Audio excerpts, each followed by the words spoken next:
ಪ್ರಮುಖ ಸಾಫ್ಟ್ವೇರ್ ಮತ್ತು ಹಾರ್ಡ್ವೇರ್ ಉತ್ಪಾದಕ ಕಂಪನಿಗಳು ಯಾವುವು? Altos, Infosystems, Wipro, Digital Equipment Bharat, Genic Computers, Tata Honeywell, Unicorp Industries, ಎಸೆಡಾ Industries, Infosys, BEL software, PSI Data. ಪಶ್ಚಿಮ ಕರಾವಳಿಯಲ್ಲಿರುವ ಪ್ರಧಾನ ಬಂದರುಗಳು ಯಾವುವು? ಕಾಂಡ್ಲಾ, ಮುಂಬಯಿ, ನವಾಶೇವಾ, ಮರ್ಮಗೋವಾ, ನವಮಂಗಳೂರು ಮತ್ತು ಕೊಚ್ಚಿನ್. ಪೂರ್ವ ಕರಾವಳಿಯ ಬಂದರುಗಳು ಯಾವುವು?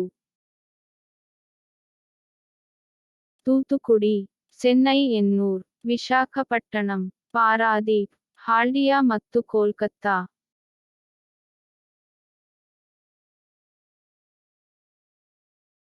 ಕರ್ನಾಟಕದಲ್ಲಿರುವ ಪ್ರಮುಖ ಚಿನ್ನದ ನಿಕ್ಷೇಪಗಳು ಯಾವುವು?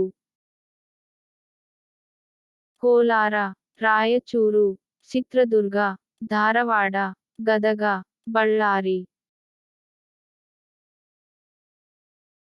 ಮಧ್ಯಪ್ರದೇಶ ರಾಜ್ಯದಲ್ಲಿ ಹರಿಯುವ ನದಿಗಳು ಯಾವುವು? ಜಂಬಲ್, ಕಾಳಿ, ಸಿಂಧ್, ಶಿಪ್ರಾ, ಬೆಟ್ವಾ, ದಾಸನ್ ಮತ್ತು ಕೆನ್ ನದಿಗಳು.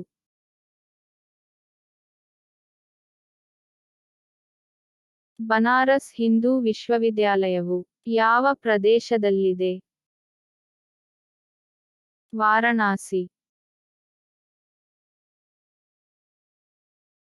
ಡಿ.ಆರ್.ಡಿ.ಒ ವಿಸ್ತೃತ ರೂಪವೇನು?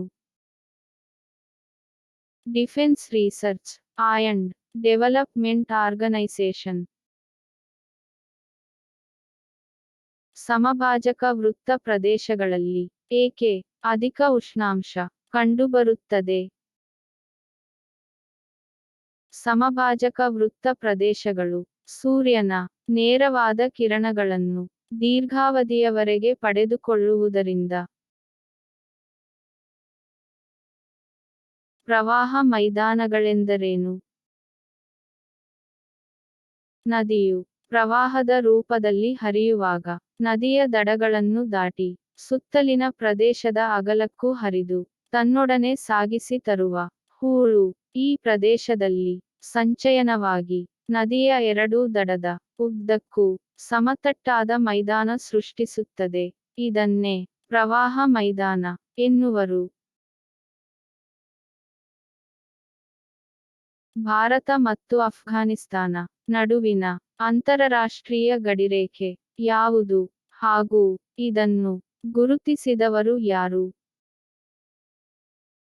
ಡ್ಯೂರಾಂಡ್ ರೇಖೆ, ಮಾರ್ಟಿಮರ್ ಡ್ಯೂರಾಂಡ್. ನೈಋತ್ಯ ಮಾನ್ಸೂನ್ ಮಾರುತಗಳ ಕಾಲ ಯಾವುದು? ಜೂನ್ ನಿಂದ ಸೆಪ್ಟೆಂಬರ್.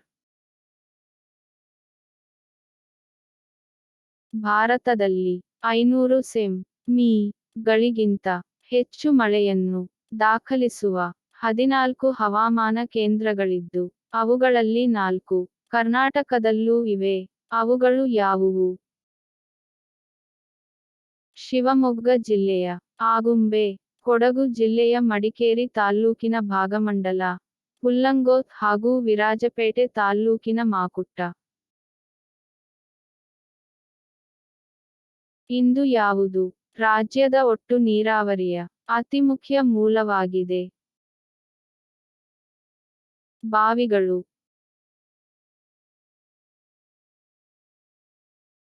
ಅರಿಶಿನ ಉತ್ಪಾದನೆಯಲ್ಲಿ ರಾಜ್ಯದಲ್ಲಿ ಮೊದಲನೇ ಸ್ಥಾನದಲ್ಲಿರುವ ಜಿಲ್ಲೆ ಯಾವುದು? ಚಾಮರಾಜನಗರ ಜಿಲ್ಲೆ.